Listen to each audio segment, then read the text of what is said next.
You're listening to the Angela Henderson Online Business Show, episode 492. Hey there, you amazing human, and welcome to the Angela Henderson Online Business Show, the podcast that is designed for female entrepreneurs who want to make more money in a way that is in alignment for them. If you're looking for practical advice, proven strategies, and expert insights to help you navigate the challenges of growing your business, then you've come to the right place. Welcome, my friend. I am your host, Angela Henderson, a proud Canadian living in beautiful Australia, and I'm a business coach, consultant, and strategist who has helped thousands of women around the world build successful businesses.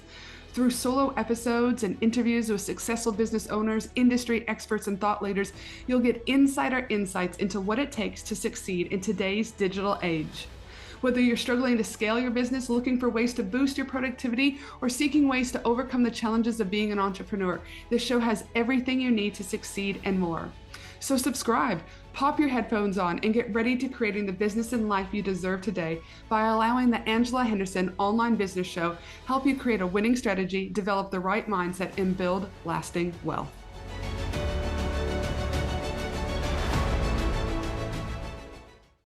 Two weeks ago, I got a call that changed so much in my world. It has changed how I look at my business, how I look at my time, and how I run my life collectively. And no, this is not a normal episode where I talk about frameworks and scaling and 5-step processes. This is simply a story of last week, how I lost my dad, and 24 hours later, I lost my auntie.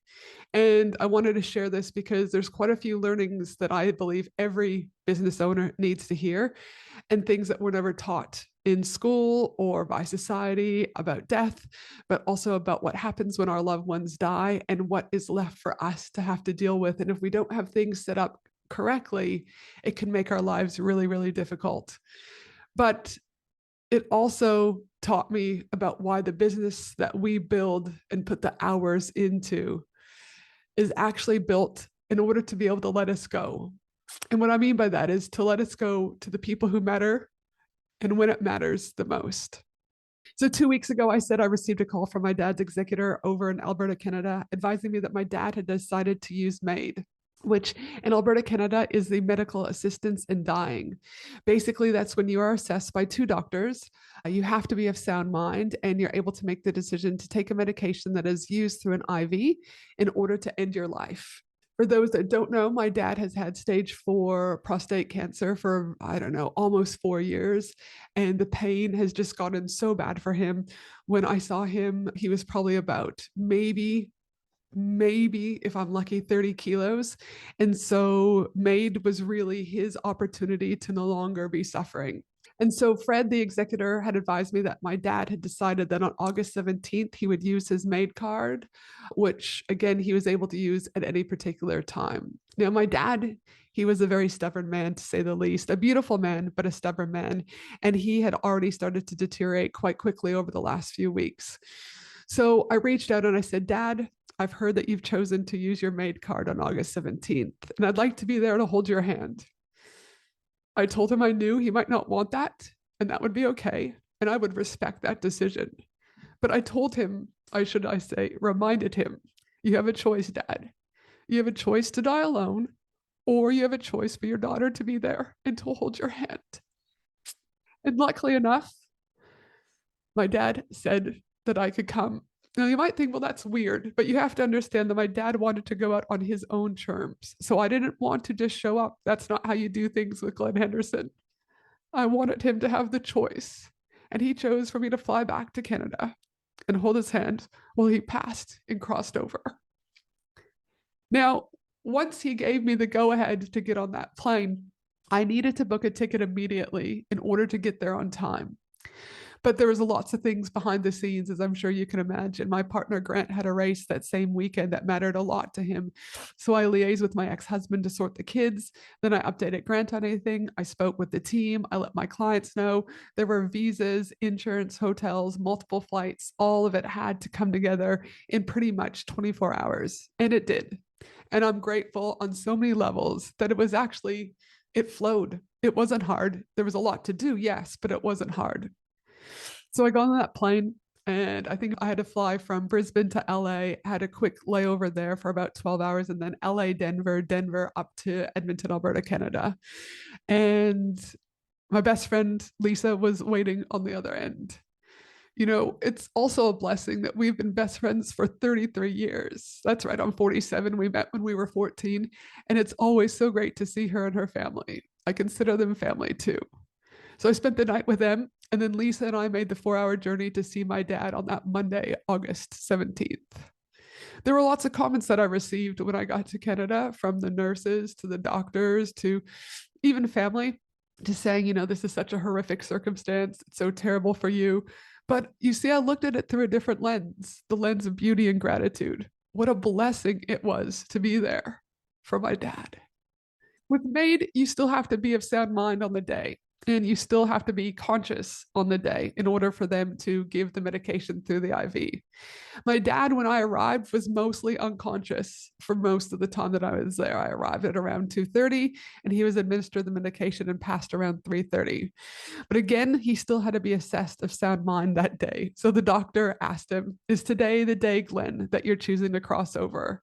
And my dad, in good old dad style, said, "Today's the day you're going to nuke me." It made me laugh because the doctor looked at me almost as she falls on the floor. And she said, "Did your dad just say he's going to get nuked today?" And I said, "Yes." And she giggled. She said, "Well, then, Glenn, I guess today is the day that we are nuking you." At that stage, the doctor and the nurse, I think there was two nurses, yes, and the social worker went to get the medication. And I had a few last moments with him. And there's a beautiful and well documented thing that hospice nurses and doctors around the world have studied, that in the days leading up to crossing over, as people become more unconscious, there's a beautiful thing that happens. And I was able to witness that. And that was, I was sitting to the left of him. And all of a sudden he came conscious and said, "Who's there? Who's there?" And I said, "Dad, it's just me. No one else is here." And I asked, "Did anyone say anything to you, Dad?" Knowing that when people are about to cross over, loved ones are ready and waiting on the other side. And he actually said, "Yes." They said, "Hello, hello." And I told him, "Dad, they're here to take you home.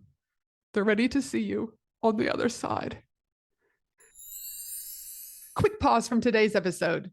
If you are serious about scaling your business, increasing your impact, and surrounding yourself with the right people, then I'd love to personally invite you to my annual 3-day Women in Business conference at the Gold Coast. For 3 powerful days, you will learn from incredible speakers, connect with ambitious women from around Australia, and walk away with practical strategies, meaningful relationships, and opportunities that could change the trajectory of your business. Because sometimes your next breakthrough isn't another podcast episode or online course, but it's about getting yourself into the right room. And if you've been thinking about joining us, now is the time. Why? Because we only have 50 tickets remaining for this 3-day annual Women in Business conference. And once they're gone, they're gone. To grab one of these last remaining 50 tickets, head to angelahenderson.com.au and grab yours today. Now, let's get back to the episode. And then he started to proceed doing these things with his hands. And the only way that I can describe it as he was reaching to hold someone's hand. And it was through this experience, but also being educated about dying and things like that, and understanding the studies around, hospice nurses and stuff about death and loved ones coming over. The death to me was not scary in any way. It was actually such a beautiful thing to witness and a blessing to be there for him. He passed holding my hand. The doctor encouraged him to keep looking into my eyes as the medication was administered, so that the last thing he saw as he crossed over was the love of my eyes into his. And I cannot thank that doctor enough for everything she did, not just for my dad, but also for me too. You see, I arrived again at 2:30 p.m. and shortly after 3:30 p.m., he was gone. And on my personal page, I posted the following and wanted to share here too. And I wrote, "It's funny. I can deliver 60-minute keynotes on stages around the world where every slide is crafted with the right words and the perfect images to match. But that day with my dad was the most important stage I could ever have been on. Just Dad and I. No slides, our final words, and the privilege of holding his hand in mine as he passed. 60 minutes that I will forever cherish." To the man of few words and someone who did not like to be the center of attention, thank you for all that you've done. Thank you for teaching me the importance of work ethic, integrity, and the game of blackjack. But also, thank you for teaching me the importance of patience, that not everything needs a reaction, and that's okay to walk away from things. Thank you for loving Finley and Chloe in your own way, the Grampy way. And thank you for welcoming and loving Gramp with open arms. We all adore you. Though our time together on Earthside is complete, I'm already looking forward to greeting you on the other side. But for now, I have one final ask, Dad. Please give Graham, Jason, and Reg a huge ass hug for me. Lastly, you taught me to just carry on no matter what life throws at you. Because you can't change what's happened, you just keep going. And I will carry on, Dad. But just for today, I'm going to feel the feels, cry the tears, and celebrate you. Much love, Dad. Angela. So once Dad passed, and we were driving from the hospital to this little beautiful country lodge in Alberta where my best friend and I were staying at, I was telling Lisa what Dad had said before he passed. And I told her that the one thing I regretted was never asking him what animal or symbol he'd come back as. And as Lisa and I turned into the lodge, there was this big buck just standing there eating. And as we drove, it slowly lifted its head and looked straight at me. You see, bucks don't normally travel alone, they're normally in pairs, but this one was solo and it just stared. I was able to capture a photo of it. It was such a beautiful thing. And so Lisa Googled what it meant, and it said, after a father's death, seeing a buck is viewed as a powerful spiritual sign of peace, masculine strength, and a loving parental presence watching over you. That it's a direct sign your father's soul is at peace and checking in on you, and that it represents endurance, nobility, and carrying on with quiet courage. But it also marks a turning point in grief towards healing and remembrance. My dad always taught me never to believe in coincidence. That buck was not a coincidence. Now, here's what I hadn't mentioned. While all of this was happening with my dad, I have also been the power of attorney for my auntie, my dad's sister. And the home she was in had been messaging and calling me to say that she was deteriorating pretty much within like the last, I don't know, 5 days. And so the next morning after my dad had passed, I got the call that my auntie had also passed, less than 24 hours after my dad. Now, I knew she was unwell because my dad had updated me and said that if he had passed, I would become her executor. And the doctors had told us that she still had about 12 months. So this was also an absolute complete shock. What was even harder is that I was 4 hours away with my dad and I was tied up with paperwork with my dad's executor and I couldn't be there to hold my auntie's hand. And that's the hardest bit for me because I don't want anyone to die alone. But I also had to accept that I couldn't be in two places at once. So most of my time in Canada, once dad had passed, became admin, making sure that my auntie's wishes were respected, working with two different funeral homes to make sure that she got back to Prince Edward Island. So to say last week in Canada was a wild ride, a crazy time, would be an understatement. But there's a duality of grief, and I'm always looking for the good, always looking for things to be grateful for. And so my three nephews, who are my best friends' kids, Cohen, Maxwell, and Felix, I still wanted to spend time with them. I still wanted to create memories with them. And so we decided to create an auntie and nephew day where it's just the three of them and me. And it was exactly what my soul needed. We went and they were able to choose activities that they wanted to do, where they wanted to eat. And we also went on a shopping spree. And I didn't cry that day. There was just laughter and pure joy. And I think people assume that when there's death, you have to grieve in a particular way, but there's a duality to death. And I think it's important to recognize you can hold devastating loss and pure joy in the same week, sometimes the same day. And I think that's important. And then I flew back and arrived home Monday this week to see my beautiful kids, Grateful, my British Bulldog, Grant. I've been holding space for my mastermind clients, my one-on-one clients, and still really making sure that we're going to create the best conference ever. And so that's what the last 10 days have collectively looked like. And it's funny because I also have this sense of like, it's only been 10 days, but there's so much can happen in that amount of time, a short amount of time, I should say. But what has this taught me about business and what I think every business owner should hear is here's what I've realized. As a business owner, building a business that truly allows you to go and hold your dad's hand while he passes, I believe now should be everyone's goal. If you can't take time off in your business, I really want you to look at your business model because life is short. And I can say that with more weight now, but I've been saying it to my clients and to you on this podcast for many years. Make sure your offers are sorted, your value ladder is sorted, your visibility strategy, your team, it's built. Now, yes, it will never be perfect, but get those things sorted enough that you can drop everything, take the day off with your kids, take your lunch break, go to the gym, be there for your family when it matters without your business falling over. I'm so grateful I got that final conversation with my dad. That's something I can only wish for every single one of you, that when the time comes, you're able to be there too. Because we're all going to go at sometimes. It's just the way the world works, right? And so make sure you're creating a business that you can drop everything in order to be there for your loved ones. And the last thing that I would say is please get your will and your estate sorted ASAP. Choose an executor who can actually execute your wishes, someone that you trust. After everything with my dad and my auntie this past week, like today, right now, pretty much in just a few hours, I've got another appointment with an estate planner because even though I have a will, but running different businesses means I need to get it even tighter than what it currently is. So book that appointment to get the will. Make sure your death and binding nomination forms are completed so your family can actually access your money when they need to. Speak to the appropriate people. And no, I'm not a financial advisor, accountant, or estate planner. I'm just telling you from experience, do your due diligence because the family you leave behind needs to be able to carry on. And you want to make that as easy as possible for them.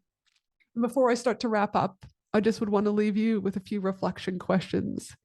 If you got the call today, could your business actually let you go and be there with your loved ones? No scrambling, no guilt, no drop clients, just you getting on that plane to get to that hospital bed to be with your loved ones. The next question I want you to ponder is do you have a will, an executor you trust, and your binding nomination sorted? Or is it still a one day on your list? And who in your life would you want to say the things you haven't said yet? Well, you still can. That's everything, my friend, that I wanted to share with you today. It's been a beautiful week, a sad week, a crazy week, but also a week of gratitude.